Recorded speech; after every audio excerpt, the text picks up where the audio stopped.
imagine for a moment stepping into the shoes of those who came before us. Welcome to a journey that transforms history into vibrant stories that captivate and inspire. You trudge along the uneven cobblestones of ancient Rome's labyrinthine streets, the city alive with whispers and tension. The air carries the scent of freshly turned earth, mingled with the faint aroma of burning olive oil lamps and unwashed bodies. Senators, soldiers, merchants, and slaves all move like pieces on a giant, unpredictable chessboard, a game whose rules are written in blood and ambition. The year is 49 BCE, and the Roman Republic stands on the knife's edge. Its centuries-old system of governance, balanced precariously between Senate authority, popular assemblies, and powerful generals, is creaking under the weight of competing ambitions and bitter rivalries. The Republic's foundations tremble, and the man at the center of this storm is Julius Caesar, a military genius, skilled politician, and relentless opportunist. You probably won't survive this storm unscathed, but then again, history rarely offers safe passage. So before you get comfortable, take a moment to like the video and subscribe, but only if you genuinely enjoy what I do here. Also, drop your location and local time in the comments.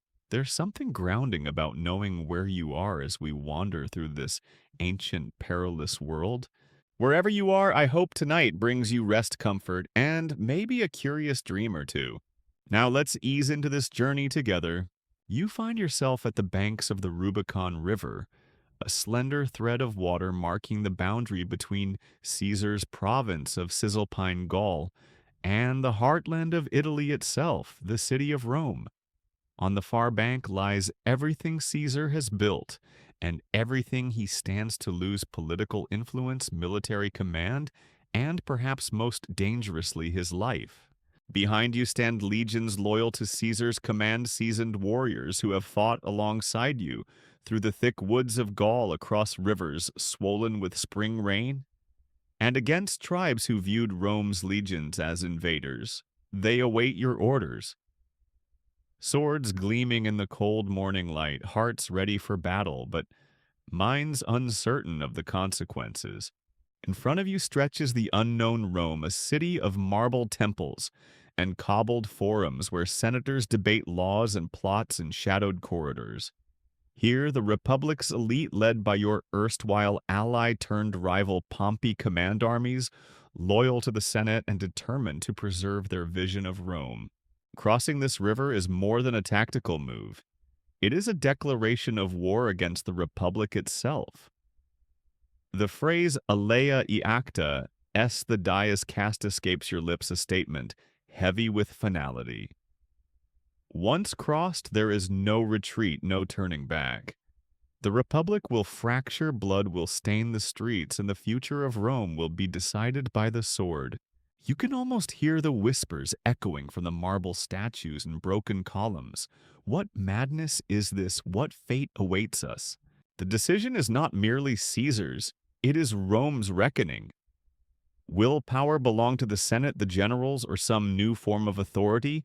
Will the Republic survive, or will an empire rise from its ashes? As you move across the Rubicon, the soldiers break into cries of loyalty and resolve, their voices rising against the weight of history. The die is cast, and with it the stage is set for a civil war that will reshape the known world. The war is not only fought in the open fields and winding roads, but in the hearts and minds of every Roman citizen. Families find themselves divided. Friendships fracture. The city becomes a battleground for ideas as much as for armies. You wander the Senate chambers, overhearing debates thick with rhetoric and veiled threats. Senators who once dined together now plot each other's downfall. The smell of wax candles and old parchment fills the air, as laws are proposed to strip Caesar of his command and prosecute him for treason. Pompey, the so-called Great, rallies the Senate's forces. His troops march toward Italy from the east, confident in their numerical superiority and traditional Roman discipline. Yet you know better. Caesar is not just a soldier, he is a strategist, a politician, a man who understands the pulse of Rome and its people. The conflict escalates swiftly. Battles erupt across Italy, and Gaul cities fall, and allegiances shift like desert sands.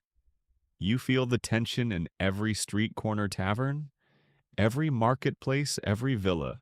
There are moments of brutal clarity, the clash of steel, the thunder of hooves, the cries of the wounded.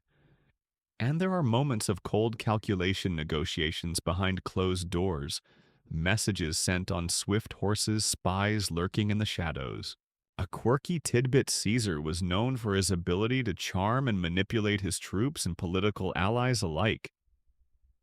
It's said he could win a Senate vote with a wink, or rally a weary legion with a single inspiring speech. Another curious detail, his famous Commentari de Bello Gallico. His first-hand account of the Gallic Wars was as much propaganda as history crafted to bolster his image in Rome. Historians still argue about Caesar's motivations. Was he a power-hungry tyrant, a visionary reformer, or a man trapped by circumstance and ambition? You sense the answer lies tangled in all of these. As the Civil War unfolds, the world you know begins to change. The Republic's institutions strain and snap under the weight of conflict. Old allies become enemies. New powers rise. Through it all, Caesar's star rises brighter, fueled by his victories and political savvy. But the cost is immense. Rome is transformed by blood and ambition, and the path forward remains uncertain. You breathe in the charged air, feeling the pull of destiny and the shadow of fate looming over the ancient city. And as night falls, you prepare to follow Caesar further into the heart of the great Roman Civil War. You walk the cobbled streets of Rome as a young Julius Caesar strides confidently toward his destiny. The city is a buzzing hive of political ambition, whispered secrets, and public spectacle. Senators in flowing togas debate fiercely in the forum, their voices rising and falling like waves. Street vendors hawk fresh bread and olives. The clatter of horse hooves echoes along the stone streets, mingling with the laughter of children and the calls of merchants. This is a city alive with power struggles and opportunity, where reputation is currency and words can be as sharp as any blade. Caesar, born into a patrician family of modest means, understands this world well. He is young, ambitious, and charming, qualities that win him both friends and enemies. His family's name carries weight, but not great wealth or influence, so he must rely on wit, charisma, and political savvy to climb the ladder. From an early age, Caesar navigates this intricate dance, knowing that to rise in Rome requires more than noble birth. It demands courage, cunning, and above all, the ability to seize moments others overlook. Your gaze follows him through the bustling crowds as he forms alliances with powerful figures. First the populist politician Gaius Marius, then the shrewd general Lucius Cornelius Sulla. Each alliance offers Caesar protection and opportunity, but also danger. The volatile political climate can turn friend to foe in a heartbeat, and Caesar learns to move with careful precision through this maze of loyalties. One quirky tidbit: Caesar was known for his striking personal style, often favoring flashy, colorful clothes that set him apart in a sea of austere senators. His penchant for flamboyance even extended to a peculiar affection for the color purple, the hue reserved for Rome's elite. This boldness in fashion was both a statement of confidence and a subtle challenge to tradition. Despite his aristocratic roots, Caesar's life was marked by financial struggle. His lavish lifestyle, costly political campaigns, and generous patronage put him deeply into debt. At one point, he reportedly spent an entire night selling his silverware to pay off loans. This precarious financial footing drove him to seek the support of wealthy backers, including the affluent Crassus, whose fortune was among the largest in Rome. Another intriguing detail: Caesar's early military service in Asia Minor and Hispania was less about glory and more about survival. As a young officer, he faced hardship and danger, but also gained valuable experience and built the loyalty of his troops, an asset that would serve him well in future campaigns. His oratory skills further bolstered his rising star. Caesar's speeches blended passion, reason, and wit, captivating both the Senate and the public. He had a gift for framing political debates in ways that appealed to the Roman people's sense of justice and identity, often championing reforms to aid veterans and the urban poor. But Caesar's political rise was not without peril. He soon found himself embroiled in factional rivalries and scandals. His marriage to Cornelia, daughter of a prominent politician hostile to Sulla, put him at odds with powerful elites. When Sulla seized control of Rome, Caesar was forced to flee the city and narrowly escaped proscription, Sulla's deadly purge of political enemies.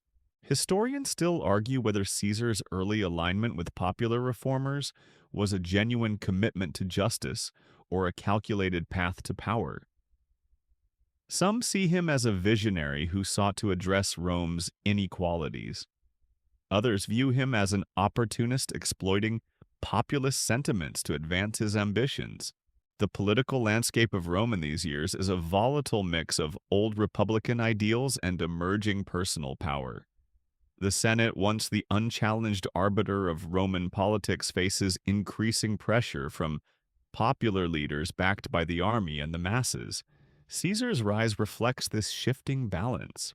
You hear rumors of the First Triumvirate, a secret political alliance between Caesar, Pompey the Great, and Crassus. This powerful triumvirate dominates Roman politics for years, enabling Caesar to secure the consulship and command of lucrative provinces. His appointment as governor of Cisalpine Gaul and Illyricum gives him command over legions and vast resources. Here, Caesar proves himself a master strategist and charismatic leader, expanding Rome's territories through the Gallic Wars. His detailed commentaries, written for Roman audiences, blend military report with political propaganda, casting himself as Rome's protector and the bringer of civilization. You witness the grueling campaigns battles against fierce tribes like the Helvetii and the nervy, daring river crossings, winter sieges, and diplomatic intrigues. Caesar's legions marched tirelessly, enduring harsh climates and constant danger.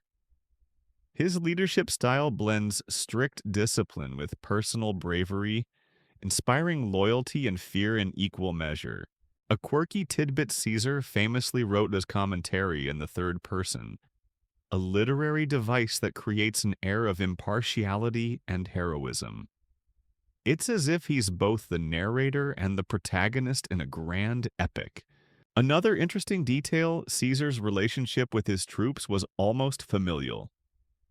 He often shared their hardships, celebrated their victories, and rewarded them generously with land and spoils, actions that endeared him to the legions and bolstered his power base. Yet his growing fame and influence provoke envy and fear in Rome's political elite. Pompey, once an ally, grows distant and wary. The Senate, dominated by conservative factions, seeks to curb Caesar's ambitions. They demand he disband his army and return to Rome as a private citizen, a move that would leave him vulnerable to prosecution and political exile. Faced with this ultimatum, Caesar stands at a crossroads. His decision to cross the Rubicon River with his legions is not only a military maneuver, but a political declaration, a point of no return that plunges Rome into civil war. You feel the gravity of this moment, the clash between law and ambition, tradition and transformation. As Caesar marches toward Rome, senators flee cities, take sides, and the Republic teeters on collapse. The ensuing civil war tests the resilience of Rome's institutions and the mettle of its leaders. You follow the unfolding drama, the battles, the betrayals, the shifting alliances, and sense that the fate of an empire hangs in the balance. Through it all, Caesar's blend of military brilliance, political savvy, and personal charisma propels him forward. and you are there bearing witness to the rise of one of history's most complex and consequential figures. The tension crackles as you trudge deeper into the chaotic swirl of Rome's civil war. The die has been cast, and Julius Caesar's bold crossing of the Rubicon has shattered centuries of republican tradition.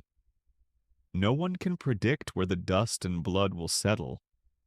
You can feel it in the air. The city pulses with a mixture of fear, excitement, and uncertainty as families, soldiers, and senators choose sides in this titanic conflict.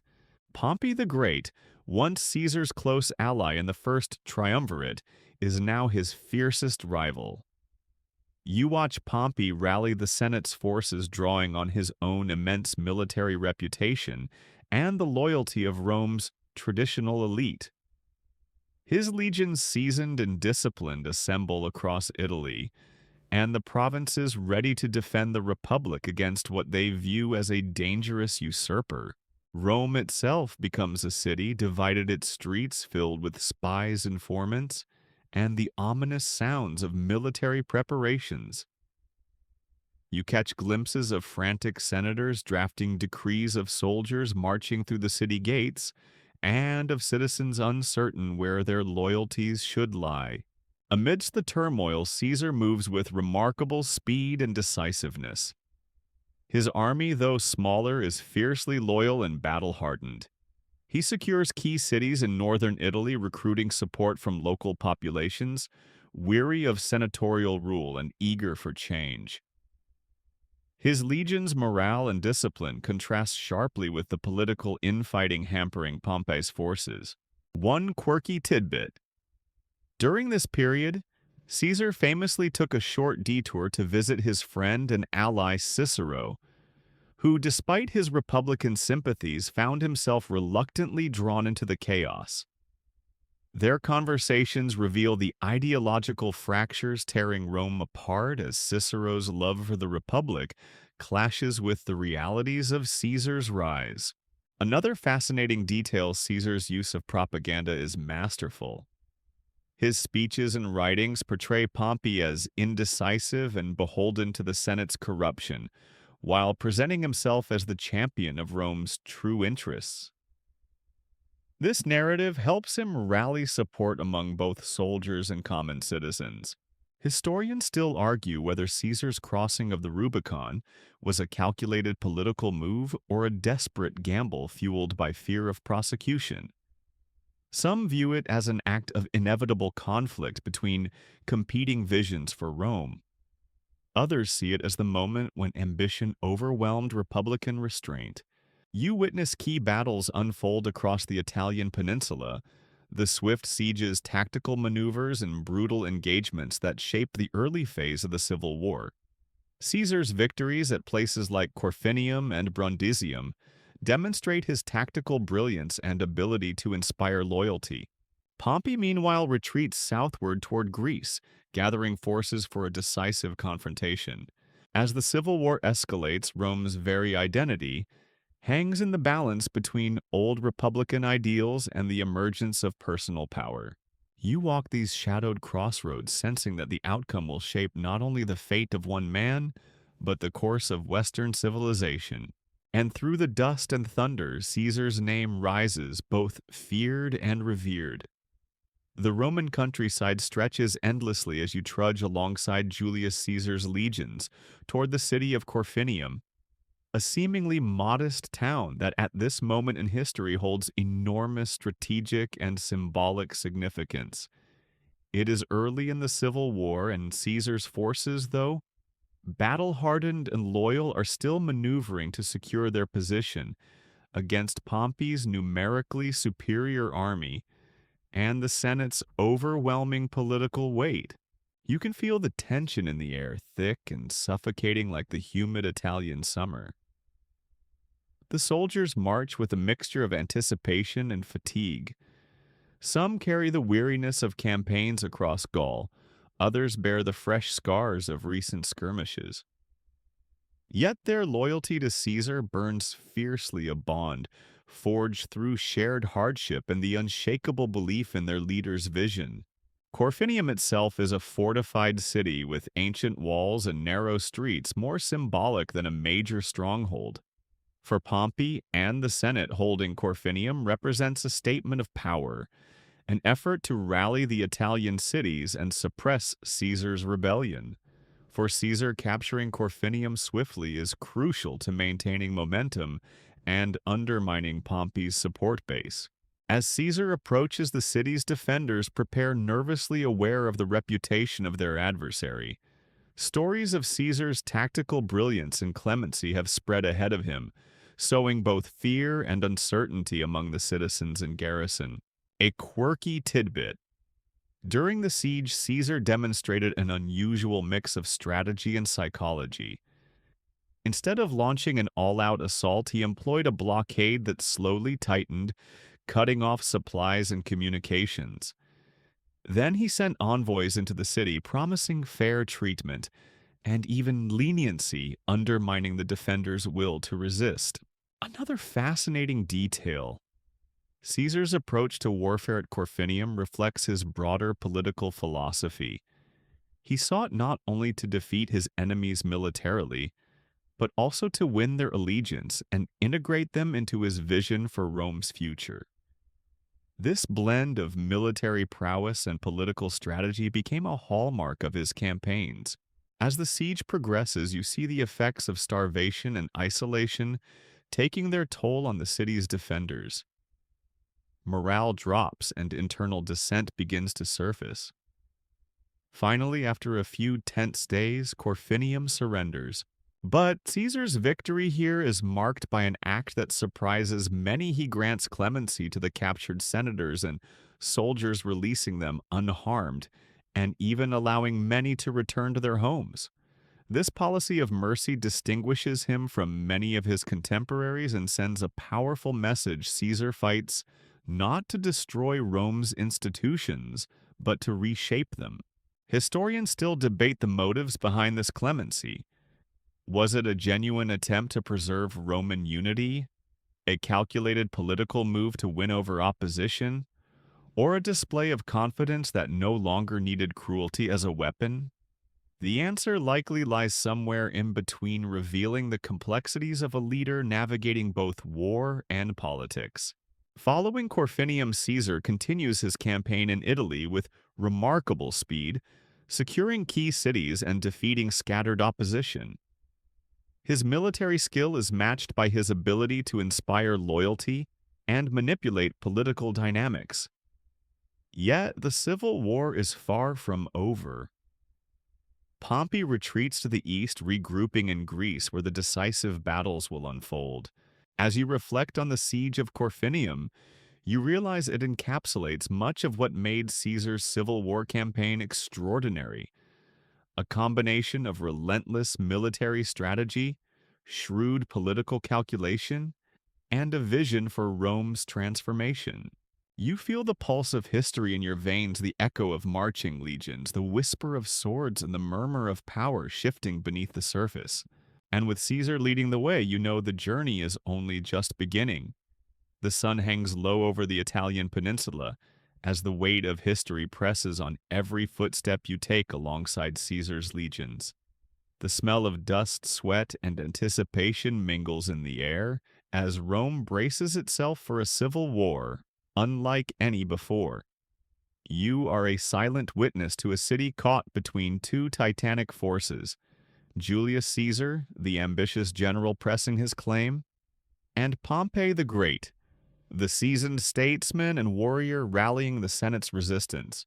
The once unbreakable bond between Caesar and Pompey has frayed to threads. Their alliance, cemented through marriage and mutual ambition, crumbled under the strain of competing visions for Rome's future. Pompey, backed by the Senate and a coalition of conservative elites, commands the Republic's mightiest armies and controls the eastern provinces, rich with resources and veteran legions. Caesar, though numerically weaker, rides the tide of loyalty from his veterans and the Italian populace, driven by a mixture of personal ambition and a vision of reform. You can feel the tension rippling through every corner of Rome and its provinces. Senators whisper plots in shadowed chambers, their eyes flickering with fear and hope. Citizens debate in forums and marketplaces caught between reverence for the Republic's traditions and the promise of change. Families are divided. Some swear allegiance to Pompey's cause, others to Caesar's burgeoning power. One quirky tidbit: Pompey was nicknamed the Great not just for his military victories, but for his political cunning.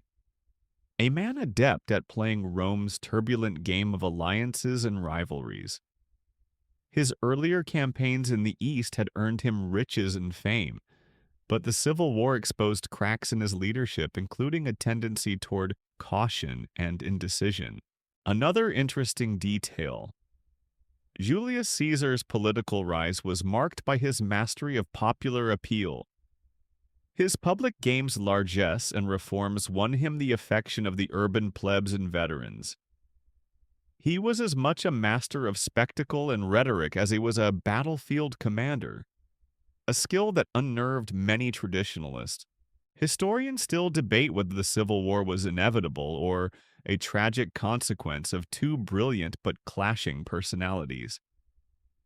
Some argue that systemic flaws in the Roman Republic made conflict unavoidable.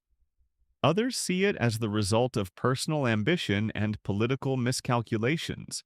As Caesar consolidates control over Italy, his forces move swiftly to secure strategic cities and resources. His victories at Corfinium and Brundisium demonstrate his tactical brilliance and ability to command loyalty. Yet Pompey remains a formidable foe, retreating eastward to Greece to muster his armies for a decisive confrontation. You find yourself among the courtyards of Pompey's camp in Greece, where the atmosphere is starkly different. His troops are disciplined, well-equipped, and confident, but there is a palpable undercurrent of uncertainty. Pompey's leadership style more traditional and cautious than Caesar's struggles to inspire the same fiery loyalty. The gulf between the two men is more than military, it is ideological. Pompey champions the Senate and the Republic's ancient traditions, while Caesar represents change, sometimes ruthless, sometimes visionary. Their struggle embodies Rome's broader conflict between old and new stability and ambition. You witness the personal toll of this conflict, families torn apart, friendships severed, and the city's elite forced to choose between survival and principle. The political landscape fractures into factions, each jockeying for power in an uncertain future. In the midst of this turmoil, Caesar's use of propaganda is relentless. His commentaries on the Gallic Wars, written in clear and compelling Latin, circulate widely, presenting himself as the defender of Rome against corruption and decay. Pompey, for all his military experience, struggles to match Caesar's command of public opinion. A quirky tidbit: Caesar's literary style was deceptively simple, designed for easy consumption by Roman citizens, making complex military campaigns accessible and painting him as Rome's indispensable hero. Another fascinating detail: Caesar's political reforms enacted in between campaigns aim to redistribute land to veterans, reduce debts, and curb corruption, earning him both ardent supporters and fierce enemies. As the two armies prepare for confrontation in Greece, the fate of Rome hangs by a thread. The decisive battle will not just be about territory, but the survival of ideals and the soul of a civilization. You stand at the crossroads of history, watching empires and destinies collide. And Julius Caesar, with all his ambition and complexity, rides toward immortality. The tension in the air is thick as you follow Julius Caesar's legions across the sun-baked plains of Greece, approaching the site of what will become the most decisive battle of the great Roman Civil War, Pharsalus. This sprawling battlefield, surrounded by rolling hills and open fields, is where Caesar, despite being outnumbered, will face off against Pompey the Great and the might of the senatorial forces. The day is hot and still the kind of oppressive heat that drains the strength and sharpens the senses. You watch as thousands of soldiers, armored legionaries, agile auxiliaries, and thunderous cavalry marshal into formations that seem both chaotic and meticulously planned. Their faces reflect the gravity of the moment, fear, determination, hope, and the stark understanding that history is being written with every step and sword thrust. Caesar's forces, though smaller, are fiercely loyal and battle-hardened. Many have marched with him through Gaul and Italy, sharing victories, hardships, and the unbreakable bond forged in blood and fire. Their discipline and morale are high-tempered by their commander's leadership, and the clear sense that their cause is just and urgent. Pompey's army, by contrast, boasts greater numbers and the backing of Rome's conservative elite. His legions are well-equipped and confident, their ranks filled with veterans of campaigns across the Republic's vast territories. Yet beneath the surface, tension simmers.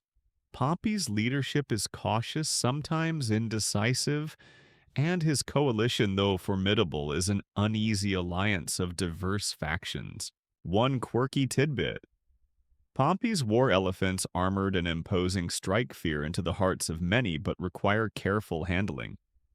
Stories circulate of elephants panicking in battle and trampling their own troops, turning a weapon of terror into chaos. Another fascinating detail: Caesar's tactical genius is evident in his clever deployment of forces. He hides a contingent of troops in reserve trenches, anticipating Pompey's cavalry charges, and preparing a counterstrike that will prove decisive. Historians still debate the precise numbers, troop compositions, and tactics of the Battle of Pharsalus.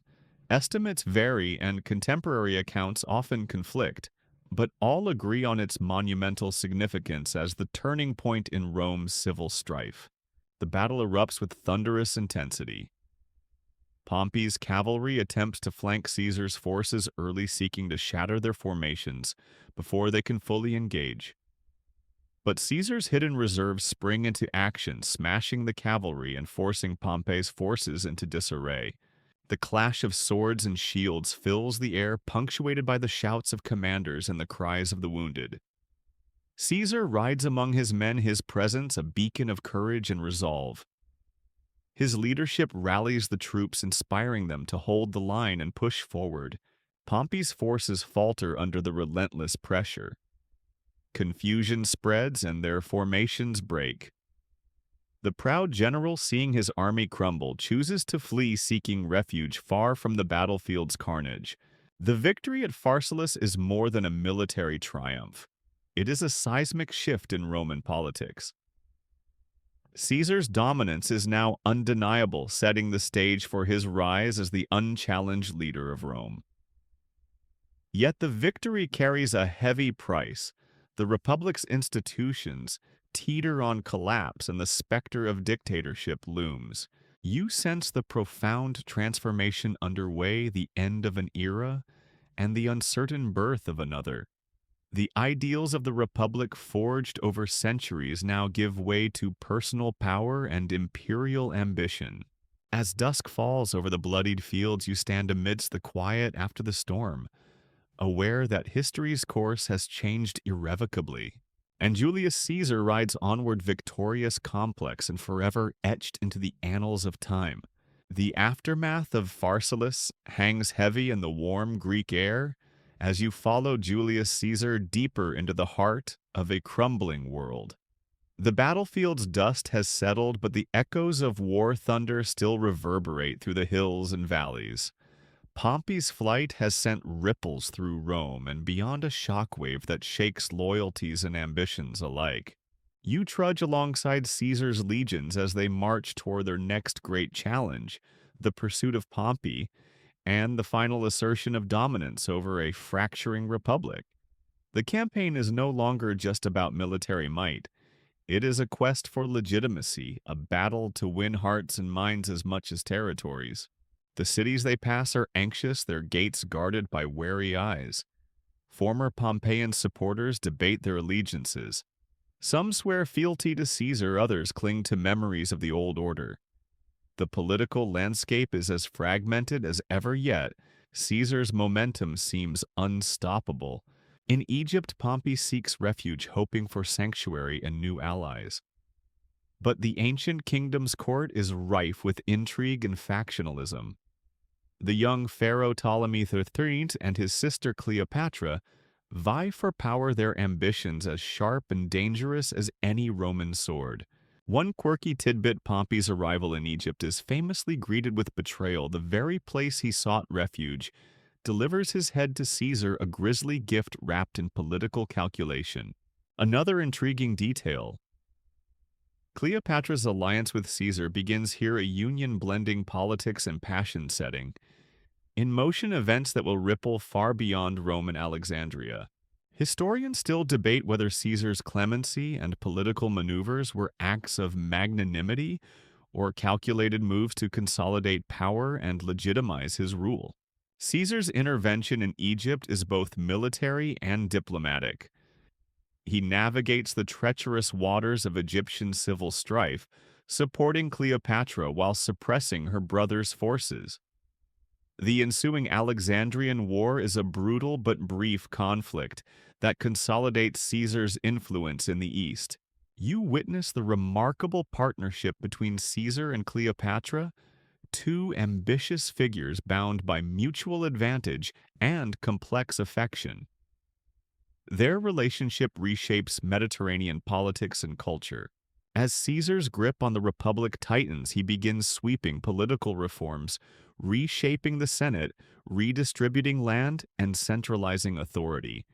These changes unsettle many Romans, fueling whispers of tyranny, even as others hail him as a savior. The assassination plots grow louder, fueled by fear of Caesar's growing power and the erosion of traditional Republican freedoms. Senators, once united, now fracture into factions debating the Republic's fate. You walk the corridors of power, sensing the mounting tension beneath the polished marble and silken togas. Amid these turbulent times, Caesar's legacy grows, part conqueror, part reformer, part tragic hero.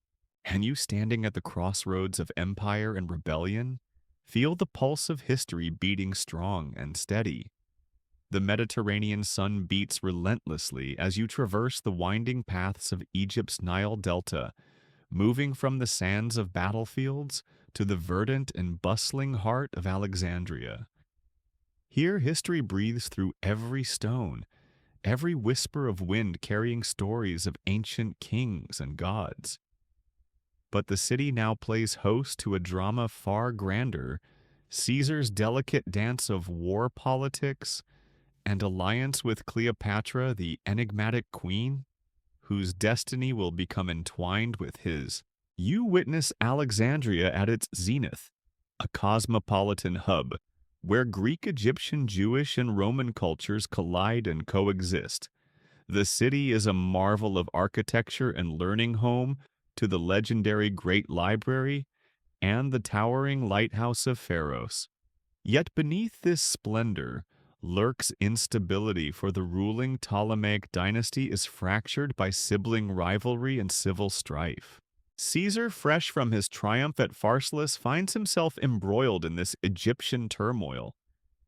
His mission is no longer just about defeating Pompey and consolidating Roman power.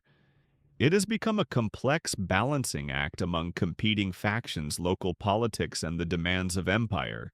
One quirky tidbit: the story of Cleopatra's secret arrival to meet Caesar legend says she was smuggled into his presence wrapped in a rug or bedsack, is as dramatic as any romance novel, highlighting the blend of cunning and spectacle that colors their relationship.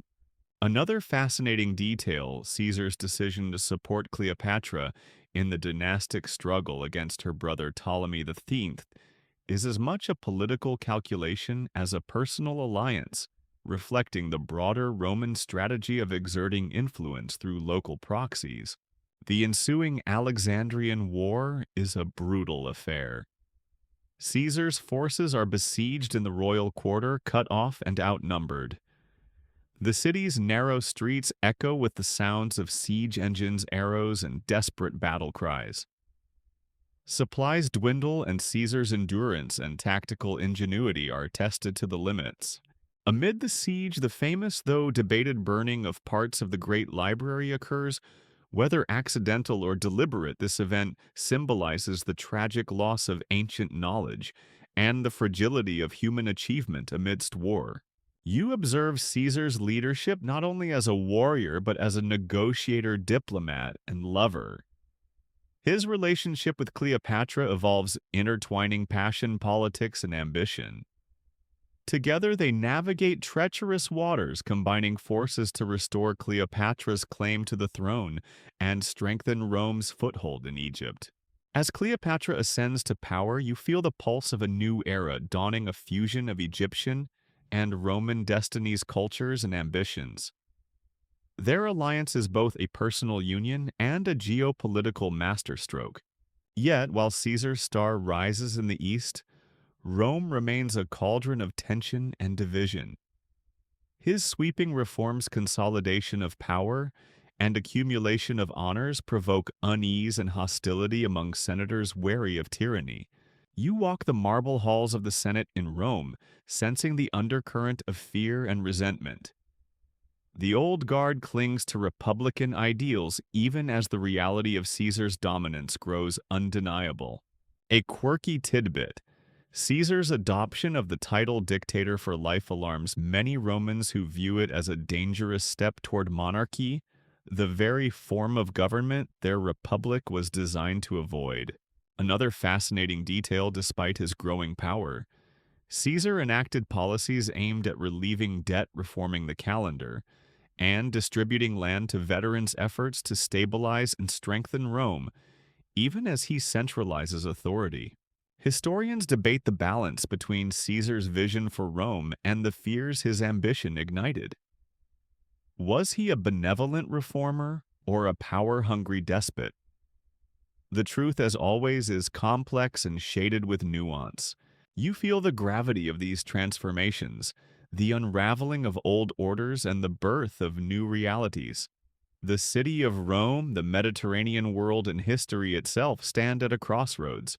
As night falls over Alexandria and Rome alike, you ponder the fragile line between glory and downfall, between revolution and restoration. And through it all rides Julius Caesar, his legend, growing ever larger in the twilight of the Republic. The streets of Rome swell with the tidal wave of humanity as you join the throngs gathered to witness Julius Caesar's grand triumph.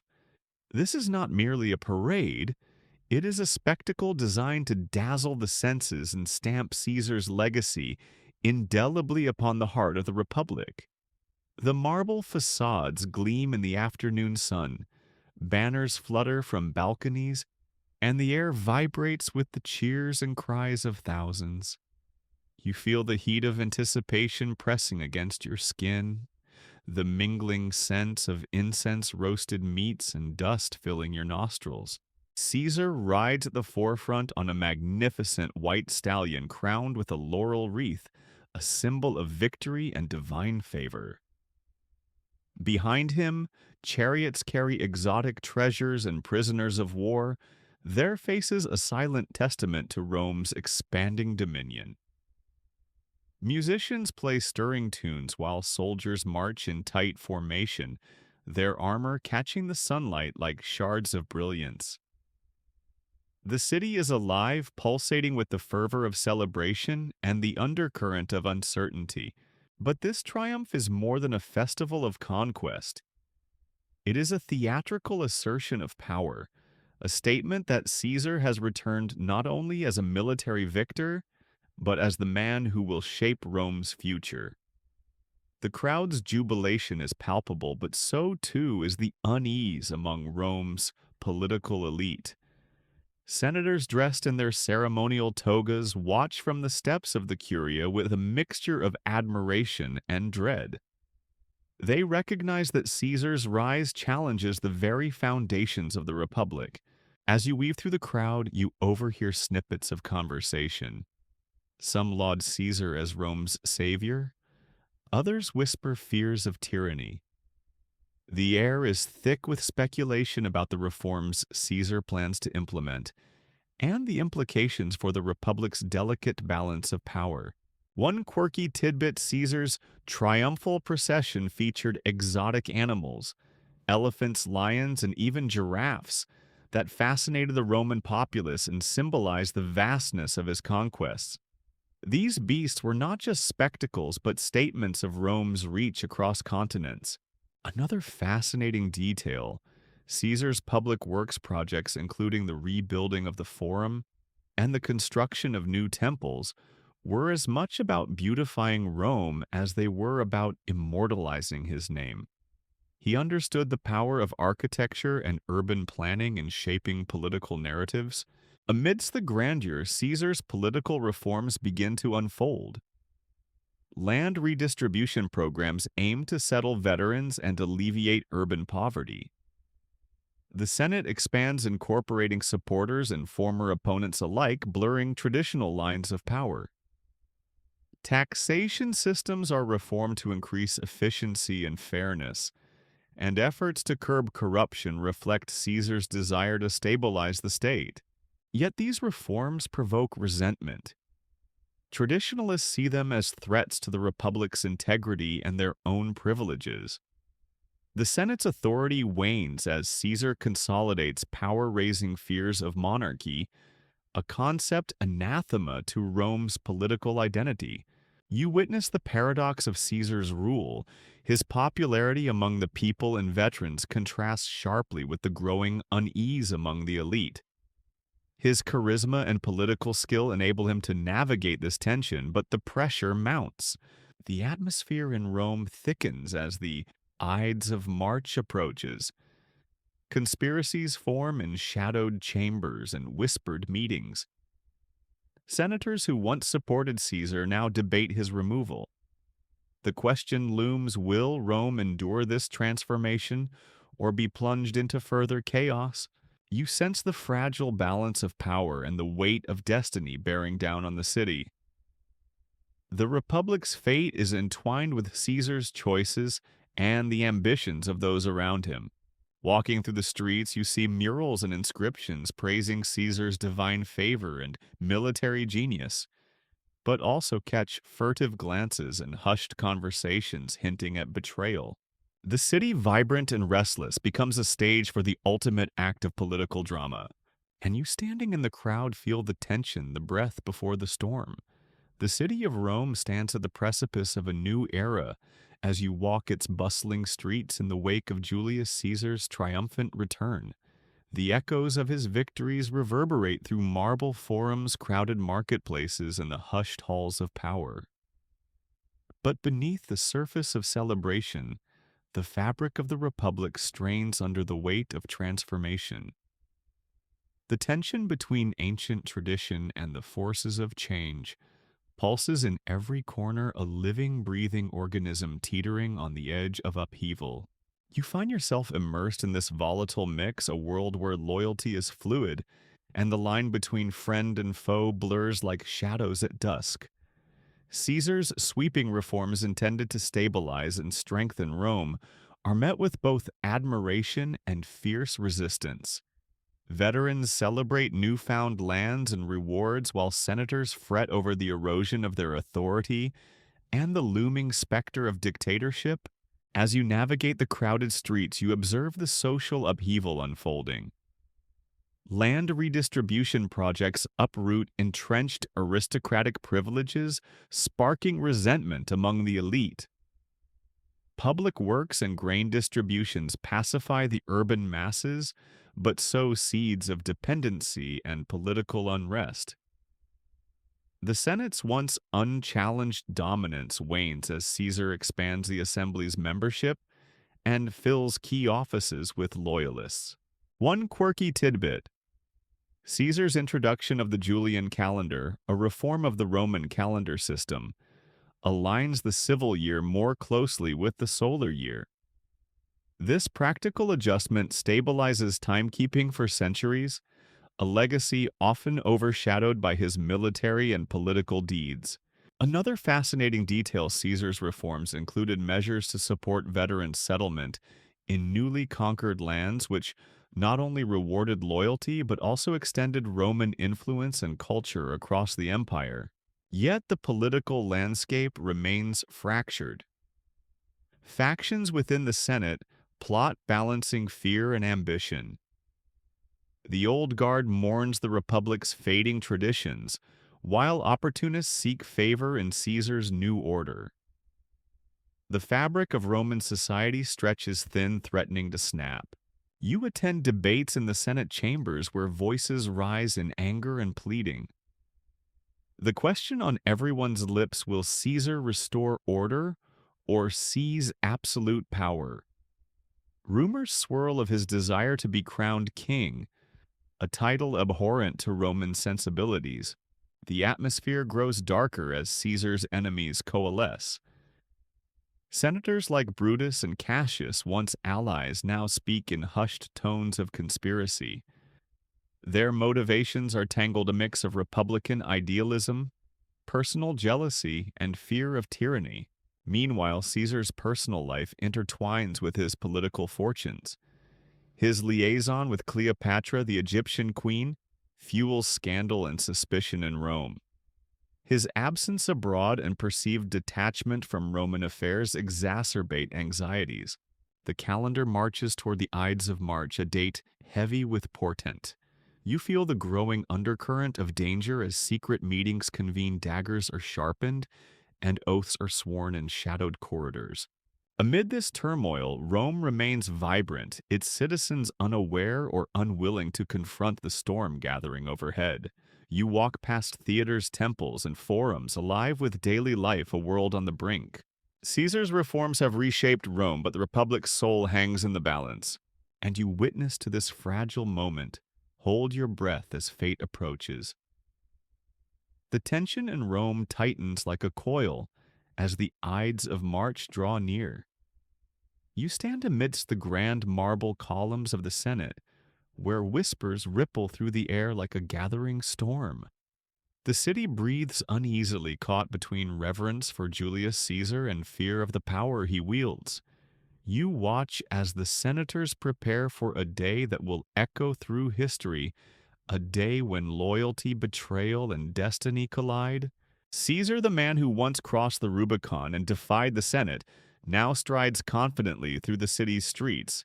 His reforms have reshaped Rome, his victories have expanded its dominion, and his charisma has captivated the masses. Yet beneath the surface, a growing faction of senators conspire to end what they see as the threat of monarchy disguised as reform. You hear hushed conversations in shadowed corridors. Some senators speak of preserving the republic's ideals.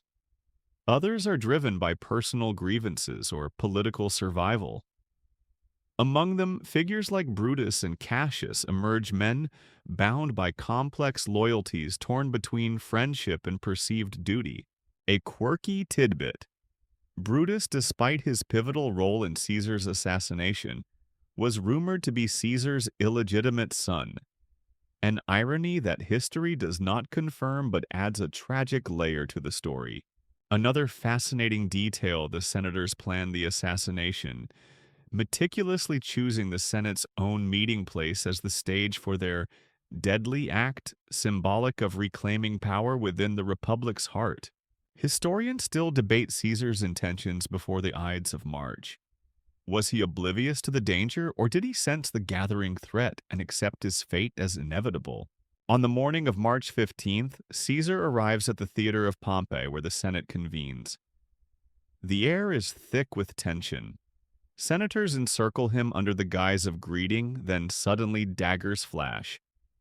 Caesar is stabbed 23 times the Senate floor, becoming a grisly tableau. You feel the shock ripple through the city. The man who seemed invincible is felled by those he called friends. Yet Caesar's final words, whether et tu brute or silence, echo with betrayal and the weight of history. The assassination plunges Rome into chaos. Citizens mourn riot and fear for the Republic's future. Power vacuums emerge as rival factions scramble to seize control. You walk the uneasy streets, sensing a city torn between hope and despair. The ideals of the Republic hang by a thread threatened by ambition and fear.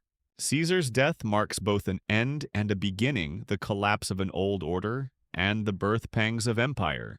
And you stand witness to this turning point, feeling the pulse of history beating fiercely beneath your feet. The aftermath of Caesar's assassination reverberates like a shockwave through the city of Rome and across the sprawling republic. The air, once thick with celebration and hope, now hangs heavy with uncertainty, fear, and the faint whisper of impending chaos. You walk through streets that pulse with unrest, markets bustling with nervous voices, forums where citizens debate feverishly, and the grand Senate building, now shadowed by betrayal and blood. Caesar's murder has ignited a powder keg. His killers, Brutus Cassius and a cadre of conspirators, had hoped to restore the Republic and halt the rise of what they saw as a dangerous autocracy. Yet their actions unleash forces far beyond their control. Rather than restoring order, the assassination plunges Rome into a new era of civil strife, factionalism, and uncertainty. You feel the weight of this historic moment as you move among senators scrambling to claim power, soldiers aligning with rival generals, and citizens caught between loyalty and fear. The Republic's institutions groan under the strain, struggling to maintain authority amidst the growing chaos. One quirky tidbit: Mark Antony Caesar's loyal friend and deputy delivers a masterful funeral oration that turns public opinion against the assassins. His speech, stirring and laden with irony, famously begins with "Friends, Romans countrymen, lend me your ears," a phrase that has echoed through history as a testament to the power of rhetoric. Another fascinating detail: Caesar's will, which surprisingly names his grandnephew Octavian, the future Augustus, as his heir, introduces a new player into the turbulent political landscape, one whose rise will shape the next chapter of Roman history. Historians debate the motives and consequences of the assassination. Some view it as a desperate attempt to preserve republican ideals. Others see it as a catalyst for the empire's birth, a tragic turning point where idealism collided with the harsh realities of power. The city's streets swell with demonstrations, mourning citizens, angry mobs, and fearful onlookers.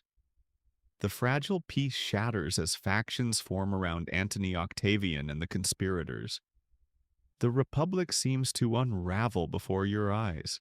You observe the strategic brilliance of Antony as he consolidates support, leveraging Caesar's legacy to strengthen his position. Meanwhile, Octavian, a young and relatively inexperienced noble, navigates the treacherous currents with surprising acumen and resolve. Amid this turmoil, alliances shift rapidly. The Senate attempts to assert control but finds itself outmaneuvered by charismatic leaders commanding armies loyal to their cause. The Republic's fate dangles precariously between restoration and transformation. As you watch the city grapple with its future, the broader world remains attentive. Provinces await news armies, position themselves, and the Mediterranean quivers on the cusp of another storm. You sense that the death of one man has unleashed the forces that will birth an empire, and you stand at the center of this unfolding drama, bearing witness to the end of the Republic and the dawn of a new age. The restless winds of change blow fiercely through the heart of Rome as you step into the unfolding saga following Julius Caesar's assassination. The city, once the proud bastion of the Republic, is now a tempest of uncertainty, ambition, and conflict. Streets teem with whispers, rumors, and shifting allegiances, and the air carries the weight of a civilization on the brink. You find yourself amid the turmoil as power vacuums emerge, and new players step forward to claim their inheritance from Caesar's fractured legacy. Octavian, the young and ambitious grandnephew of Caesar, arrives in Rome to assert his claim. Though inexperienced, he wields Caesar's name as both shield and sword, rallying supporters and positioning himself as the rightful heir. Mark Antony Caesar's loyal lieutenant and seasoned politician commands legions and public attention. His fiery speeches stir passion and loyalty while his political maneuverings navigate the treacherous currents of post-assassination Rome. The Senate attempting to reassert control finds itself sidelined its authority, eroding amidst the growing power of these emergent figures. The city becomes a battleground, not just of armies, but of ideas, identities, and futures. One quirky tidbit Octavian initially mocked for his youth and small stature proves a shrewd strategist, using alliances and political marriages to consolidate power, a testament to the unpredictable nature of history. Another fascinating detail, the infamous Second Triumvirate, forms a political alliance between Octavian Antony and Lepidus, ushering in a new era of shared power but also setting the stage for future conflict. Historians debate the extent to which this alliance was a genuine attempt at stability versus a pragmatic power grab among rivals. As you walk the crowded forums and forums of debate, you see senators plotting, soldiers marching, and citizens torn between loyalty and fear. The Republic's old structures falter under the strain, replaced by new dynamics of empire and authority. Meanwhile, on distant frontiers, news of Rome's internal struggles filters through affecting alliances and ambitions across the Mediterranean. You witness the brutal prescriptions that follow the purge of political enemies and confiscation of wealth as the triumvirs consolidate power, reshaping Rome's political landscape through both legal and violent means. Amid this chaos, the stage is set for a final reckoning, a clash of titans that will determine the fate of Rome and the world. And through it all, you feel the pulse of history quicken the inexorable march from republic to empire. The Roman world is aflame with tension and anticipation as you find yourself standing amid the vast, sun-drenched plains of Philippi in 42 BCE. The stage is set for a monumental showdown that will not only decide the fate of Rome's fractured republic, but also signal the irreversible shift toward empire. Here, the forces of the Second Triumvirate Octavian, Mark Antony and Lepidus, prepare to face off against the assassins of Julius Caesar, Brutus, and Cassius in what will become the decisive Battle of Philippi. The morning sun beats down relentlessly, the air thick with the sense of dust, sweat, and steel. Legionaries of both armies move with a purposeful energy, their faces marked by determination and the weight of destiny. You stand on a hill overlooking the sprawling battlefield where tens of thousands of soldiers array themselves in tight formations, their banners fluttering against the sky. The stakes could not be higher. The men who once plotted Caesar's death now fight to preserve the Republic, or at least what remains of it. Against them stand the triumvirs, intent on avenging their fallen leader and cementing their power. The air hums with a mixture of fear, hope, and unyielding resolve. One quirky tidbit.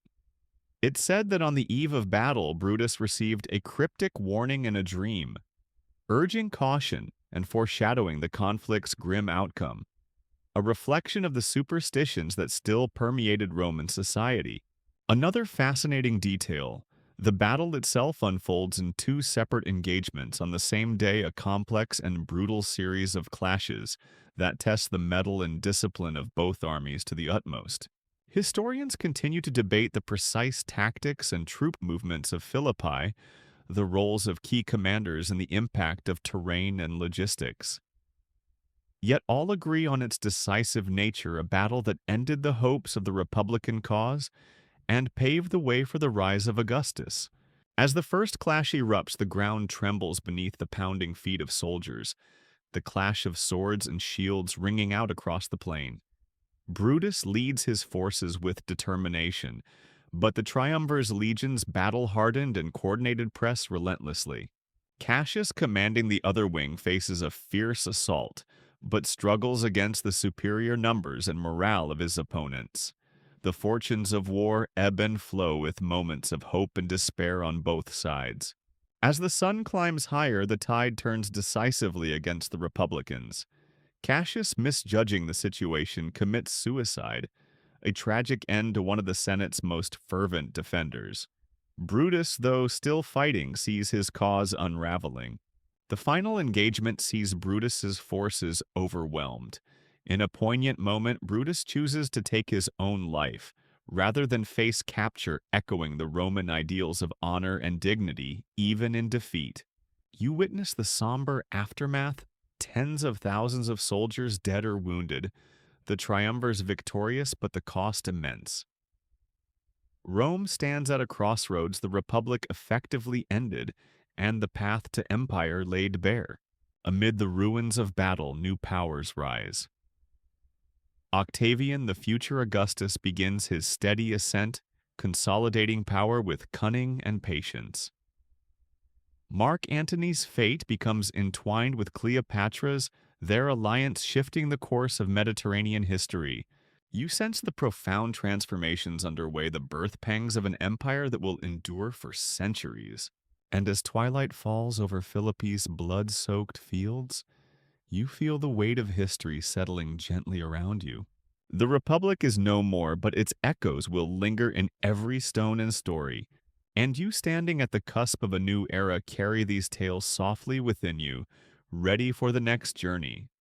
The gentle sway of the Mediterranean waves laps softly against the shores of Alexandria, but beneath the tranquil surface the currents of power and passion surge fiercely. You find yourself walking the sun-dappled streets of this ancient city, where the legacy of Greek pharaohs meets the rising tide of Roman ambition. Here unfolds a story both intimate and epic, the alliance between Julius Caesar and Cleopatra VII, a union that will reverberate across history. Cleopatra, Queen of Egypt, is a woman of remarkable intellect, charm, and political acumen. Her ascent to the throne has been turbulent, marked by rivalry with her brother Ptolemy XIII, civil war, and foreign intervention. When Caesar arrives, weary from campaigns and political battles, he encounters a queen whose ambition rivals his own. You observe their first meeting, a moment shrouded in legend and mystery. Cleopatra, according to some accounts, is smuggled into Caesar's presence wrapped in a rug, a dramatic gesture that captures her resourcefulness and flair for spectacle. Their encounter is a blend of calculated diplomacy and undeniable attraction, a partnership forged in the crucible of political necessity and personal connection. One quirky tidbit: Cleopatra was not only politically astute, but also famously multilingual, reportedly speaking as many as a dozen languages, a skill that enabled her to navigate the complex cultural tapestry of her kingdom and the broader Mediterranean. Another fascinating detail: Caesar's support was pivotal in restoring Cleopatra to the throne, securing her position, and establishing Egypt as a crucial ally of Rome. Their alliance brought about a fusion of Roman military power and Egyptian wealth and influence. The Alexandrian War ensues, a brutal conflict as Caesar's forces confront Ptolemy III's armies. The city becomes a battleground, its narrow streets echoing with the clash of swords and cries of the wounded. Caesar's strategic prowess shines as he navigates siege warfare in unfamiliar terrain, his legions holding firm against overwhelming odds. Amid the turmoil, the great library of Alexandria, a repository of ancient knowledge, is caught in the crossfire. While historians debate the extent of its destruction, the event symbolizes the fragility of human achievement amidst the ravages of war. You feel the tension of these days, the juxtaposition of high culture and brutal conflict, the meeting of two worlds on the brink of transformation. Caesar and Cleopatra's relationship deepens, blending politics and passion. Their son Caesarion is born a living symbol of their alliance, though his place in history remains uncertain amid Rome's unfolding drama. Meanwhile, back in Rome, Caesar's power continues to grow. His reforms and accumulation of titles unsettle the Senate and ignite fears of monarchy. The old Republic's institutions struggle to contain a man whose ambition seems boundless. You walk the forums and hear the whispers some hail. Caesar as a visionary, others brand him a tyrant. The city simmers with anticipation and dread. Cleopatra's presence in Rome and later in Italy stirs scandal and fascination. Her exotic allure and political acumen captivate many but also fuel suspicion and xenophobia. Historians debate the nature of their relationship. Was it a genuine bond or a strategic alliance? Was Caesar's affection for Cleopatra personal, political, or both? Amidst these questions, the broader story unfolds a tale of empire culture and power intertwined. As you stand watching the sun set over the Mediterranean, you feel the profound currents shaping history, the rise of empires, the fall of republics, and the human stories at their heart. And through it all rides Caesar, a man whose name will echo through time, marked by triumph, tragedy, and transformation. The city of Alexandria rests under a blazing Mediterranean sun, its labyrinthine streets buzzing with life vendors, calling out their wares, scholars debating philosophy under shaded colonnades, sailors unloading exotic goods from distant lands. Yet beneath this veneer of everyday bustle lies a world teetering on the edge of seismic change. You find yourself walking among this mosaic of cultures and ambitions, where the fates of empires and hearts intertwine. Caesar, victorious from his monumental campaign in the Roman Civil War, has crossed the Mediterranean to a land ruled by Cleopatra VII, a queen whose intelligence, charm, and ambition are as formidable as any Roman general's. Their meeting is steeped in intrigue and legend, a pivotal moment that will reverberate through history. Imagine the scene: Cleopatra, seeking to reclaim her throne from her brother Ptolemy X, devises a daring plan. Smuggled into Caesar's quarters, concealed in a rolled-up carpet or bed sack, depending on the telling, she presents herself to the Roman conqueror, a living embodiment of Egypt's allure and power. Their encounter is electric, a meeting of minds and wills, where political calculation mingles with undeniable attraction. One quirky tidbit: Cleopatra was reputedly fluent in at least 9 languages, including Egyptian, Greek, and Latin, a rare feat among monarchs of the time, reflecting her dedication to diplomacy and governance. Another fascinating detail: their alliance is not merely personal but political. Caesar's support helps Cleopatra regain her throne, solidifying Egypt as a key ally to Rome and securing immense wealth and strategic influence. The Alexandrian War that follows is a brutal chapter. Caesar's forces, despite being outnumbered, hold fast in the city against Ptolemy's army. The great library of Alexandria, center of ancient knowledge, suffers damage during the conflict, its loss emblematic of the fragile beauty of human civilization amid warfare. You feel the tension of the siege, the clang of swords, the cries of soldiers, and the whispered prayers for deliverance. Caesar's tactical genius shines as he manages to balance military necessity with political diplomacy, navigating the city's treacherous politics and geography. As the dust settles, Cleopatra emerges restored to power, her reign strengthened by Roman backing. Their relationship blossoms, producing a son, Caesarion, whose fate becomes a symbol of the blending and sometimes clashing of Egyptian and Roman worlds. Back in Rome, Caesar's political position is both elevated and precarious. His reforms land redistribution calendar reform, centralization of power, win popular support but alienate many senators. The specter of monarchy haunts the republic, its institutions fraying under the strain. You wander through the forums and Senate chambers, hearing the varied voices. Some hail Caesar as Rome's savior. Others whisper of tyranny and the fall of liberty. Cleopatra's presence in Rome fuels gossip and intrigue. Her exotic beauty and political savvy fascinate and frighten, stirring anxieties about foreign influence. Historians debate the nature of their union. Was it genuine affection? political expediency, or a complex mixture of both? What did Caesar see in Cleopatra, and what did she see in him?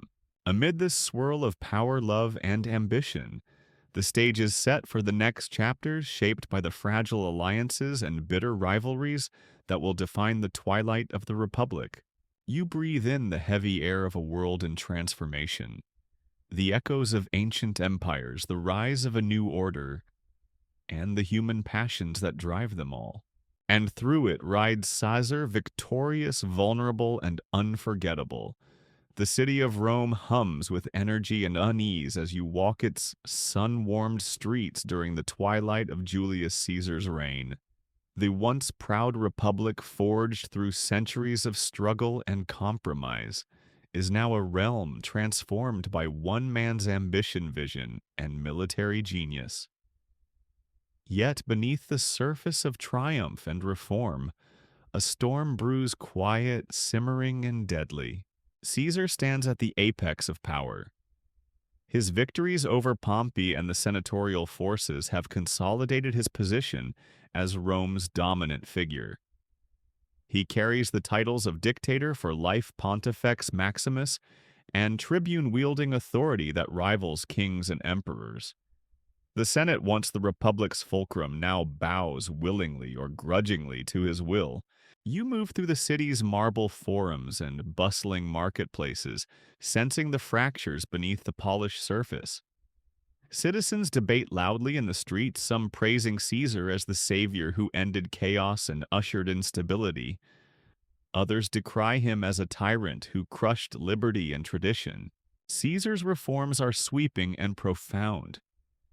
He reconfigures the Senate, increasing its size to include more of his supporters and lessening the grip of the traditional aristocracy.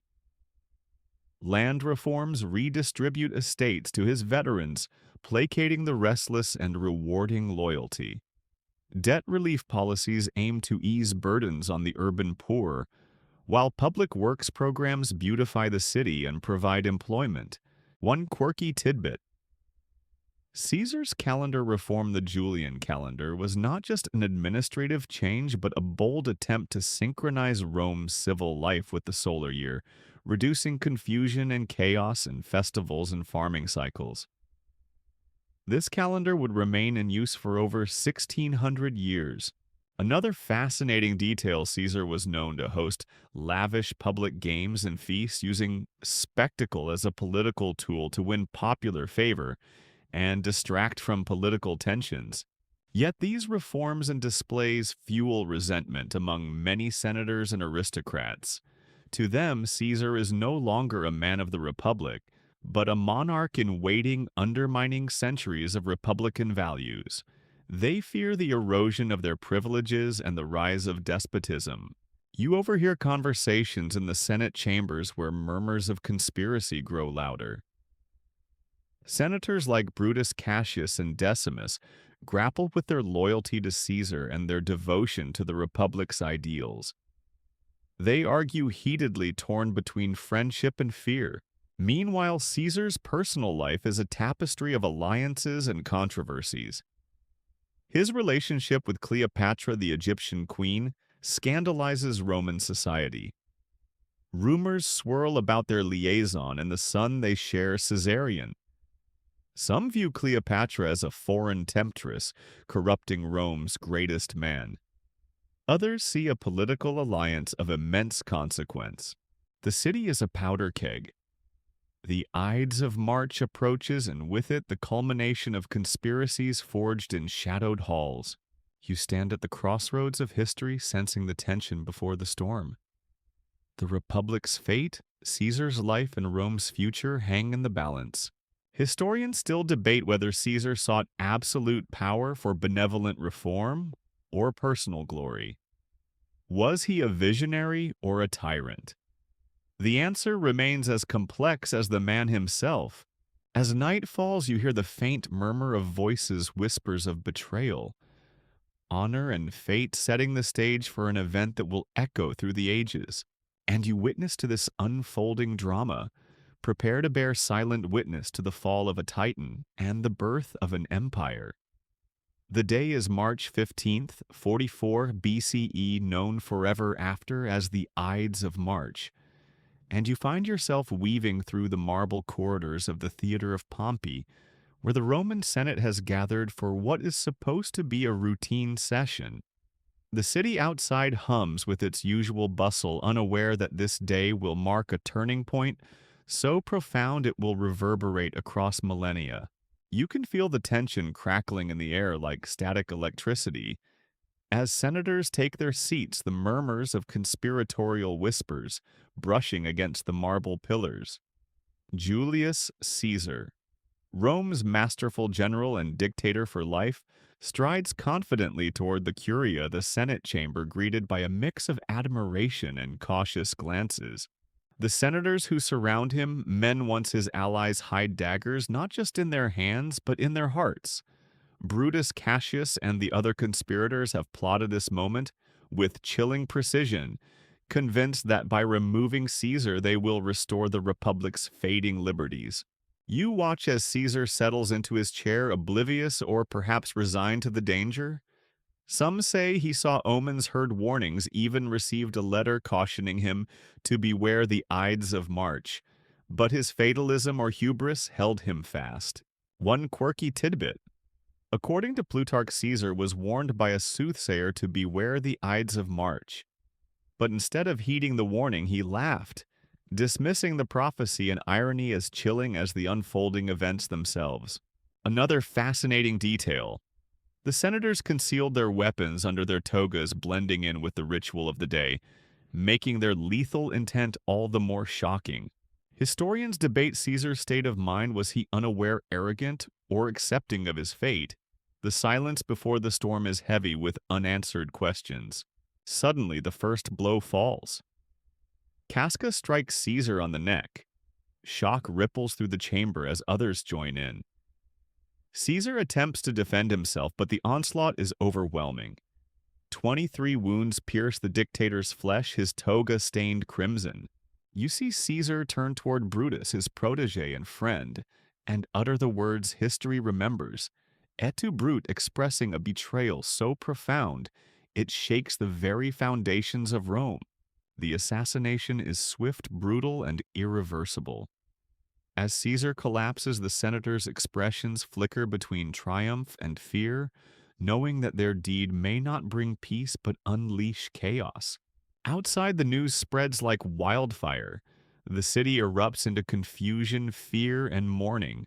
Caesar's supporters, including Mark Antony, rally the people with impassioned speeches, turning public sentiment against the conspirators.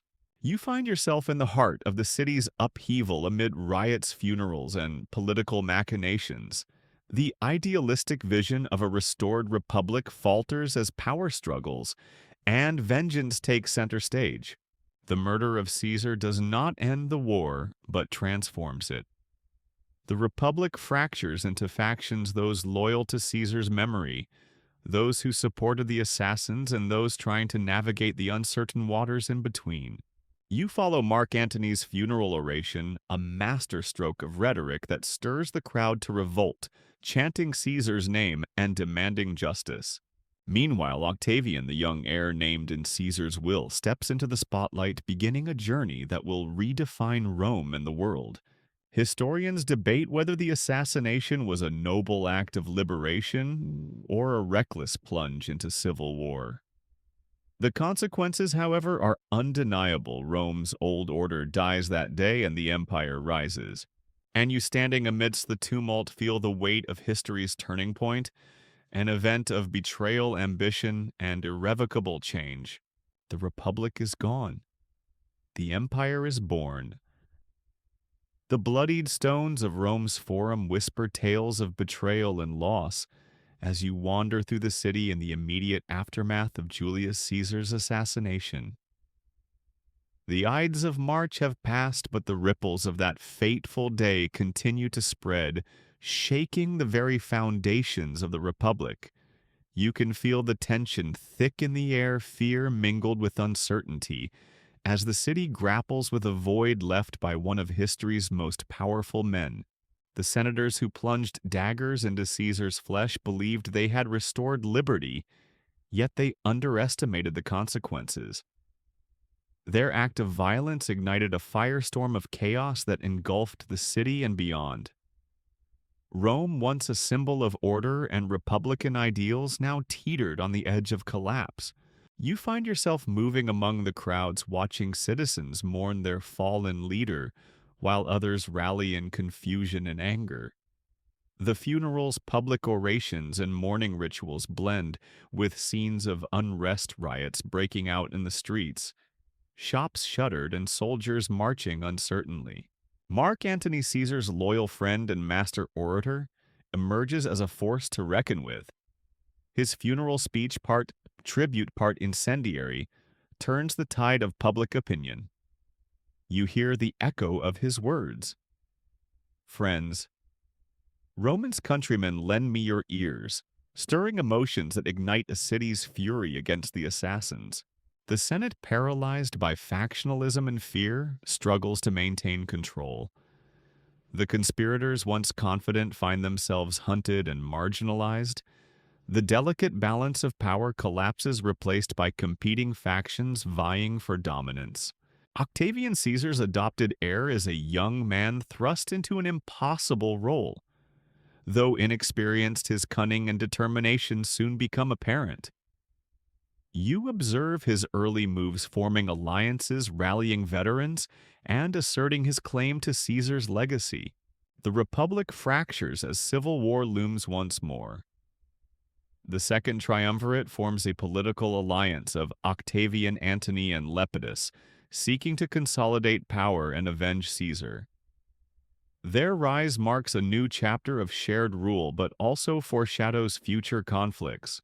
One quirky tidbit: the prescriptions, public lists of enemies of the state marked for execution and confiscation, become tools of political purging, casting a shadow of fear over Rome's elite and leading to widespread violence. Another fascinating detail: Cleopatra's role during this period is crucial. Her alliance with Antony cements Egypt's position as a major player in Roman politics, weaving a complex tapestry of power that spans continents. Historians debate the causes and effects of this turbulent period, whether the assassination was a tragic miscalculation or a necessary evil. What is clear is that Rome's transformation from republic to empire accelerated amid bloodshed and ambition. You stand amid this maelstrom, witnessing the slow unraveling of old orders and the forging of new powers. The city, once the heart of a republic, pulses now as the cradle of empire.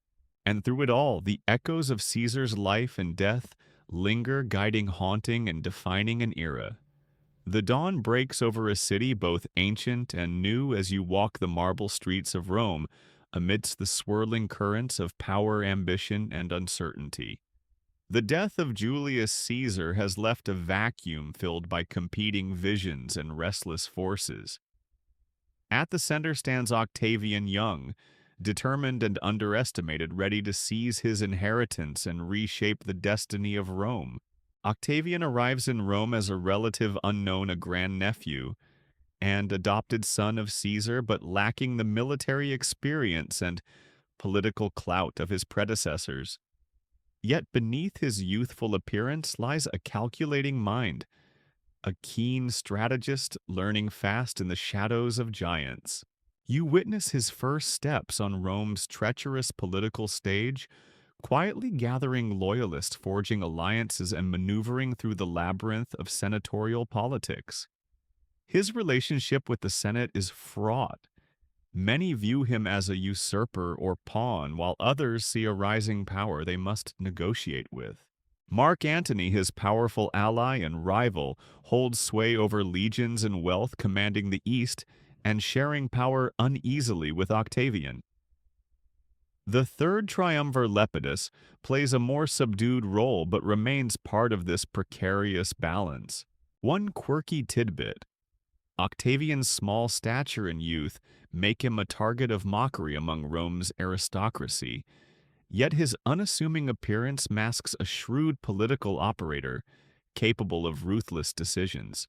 Another fascinating detail Octavian's early use of propaganda coins, bearing his image public games, honoring Caesar's memory and appeals to the Roman people, build his reputation as Caesar's rightful heir and a defender of Rome's traditions.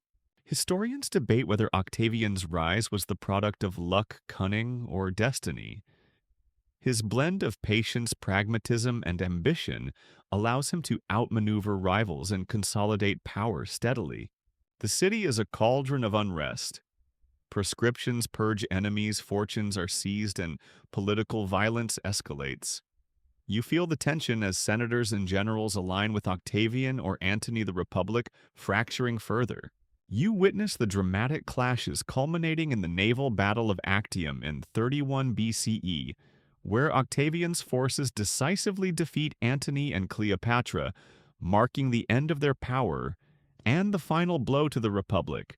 The fall of Antony and Cleopatra signals a new order. Octavian stands alone as Rome's master, soon to be known as Augustus, the first emperor. You sense the profound transformation underway, the end of republican ideals and the birth of imperial Rome. Amid triumph and tragedy, you see the human cost and political genius entwined in this epical change. As the sun sets over the Mediterranean, you feel the pulse of history steady and sure.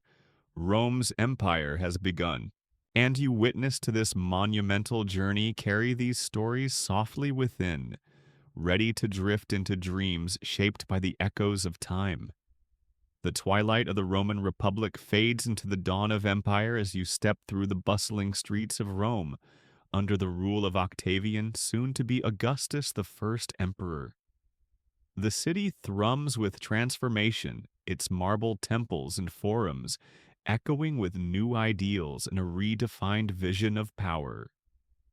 The chaos of civil war has subsided, replaced by a carefully crafted order that will endure for centuries.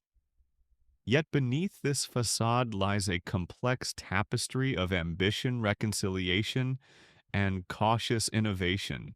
Octavian's rise was no simple inheritance. It was a relentless campaign of strategy, propaganda, and political acumen. You witness his careful balancing act, maintaining republican traditions in appearance while consolidating unprecedented authority behind the scenes. He restores the Senate, yet controls it, revives religious and cultural ceremonies, yet directs their meaning, presents himself as princeps first citizen, not king, yet wields supreme power. Walking through Rome's forums, you see the effects of his reforms. The city is beautified with new public works. The Arapacis aqueducts, temples, symbols of peace and prosperity under his reign. Social programs feed the urban poor. Veterans receive land, trade flourishes. The Pax Romana, the Roman peace, begins ushering in stability after decades of turmoil. One quirky tidbit: Augustus was meticulous about his public image, using art, literature, and architecture to craft an idealized version of his rule. Poets like Virgil and Horace penned works that celebrated Rome's destiny and Augustus's role in it, blending propaganda with cultural achievement. Another fascinating detail, Augustus's reforms extended to family laws encouraging marriage and childbirth, aiming to restore traditional Roman virtues amid social change. Historians debate the nature of Augustus's rule. Was it a benevolent restoration of order, or a calculated autocracy cloaked in republican garb? His reign marked the end of the Republic, but also the beginning of an era of unprecedented stability and cultural flourishing. You feel the city's heartbeat slow from the frantic pace of civil war to the measured rhythm of empire. Rome stands transformed its destiny, shaped by a man whose ambition reshaped the known world. As night falls, you reflect on the arc of history from the crossing of the Rubicon to the establishment of empire, the triumphs and tragedies that defined an age. And you, a silent witness to this great passage, carry its stories gently into the quiet of the night. The city of Rome, bathed in the soft glow of twilight, hums quietly beneath the vast Italian sky. You wander its ancient streets with a sense of reverence and awe, tracing the footsteps of those who shaped an era unlike any other, the twilight of the Republic and the dawn of empire. It is here, amid temples, forums, and marble statues, that the legacy of Julius Caesar and the seismic shifts he set in motion continue to echo. Caesar's life was a tapestry woven from threads of ambition, brilliance, love, and tragedy. His crossing of the Rubicon was a spark that ignited centuries of change. His victories carved the path from fractured republic to centralized empire. Yet it was his death that catalyzed the transformation of Rome forever. You feel the weight of history pressing softly yet insistently as you stand on the threshold between past and future. The Republic, once a beacon of shared governance, debate, and civic duty, gave way to autocracy and empire with Augustus at its helm. But this was no simple replacement. It was a complex evolution shaped by personalities, ideals, and the inexorable tide of change. The stories you have traveled through, from Caesar's rise and fall, the Civil War's alliances and betrayals, to the shaping of a new order, are not mere tales but the living memory of a civilization. They speak of human courage and folly, the quest for power, the fragility of ideals, and the enduring quest for identity. One quirky tidbit: Roman citizens mark the transition with both relief and apprehension. The end of incessant civil war was welcomed, yet the loss of the Republic stirred nostalgic grief and cautious hope for the new regime. Another fascinating detail: Augustus's reign ushered in the Pax Romana, a two-century era of relative peace and prosperity that allowed art, culture, and infrastructure to flourish, laying foundations for Western civilization. Historians still debate the nature of Caesar's legacy. Was he a tyrant who crushed liberty, or a visionary who saved Rome from chaos? Was the empire's birth an inevitable march of history or a tragic loss? The answers remain as complex as the man himself. As the stars emerge scattered like jewels across the velvety sky, you feel the quiet continuity of history, the unbroken chain linking Caesar's Rome to our own world. You close your eyes and breathe deeply, letting the stories settle like soft shadows, gentle as a lullaby. And as sleep beckons, remember, history is not just what happened, but what lives on in our dreams and stories. I'll be here with another story for you tomorrow night.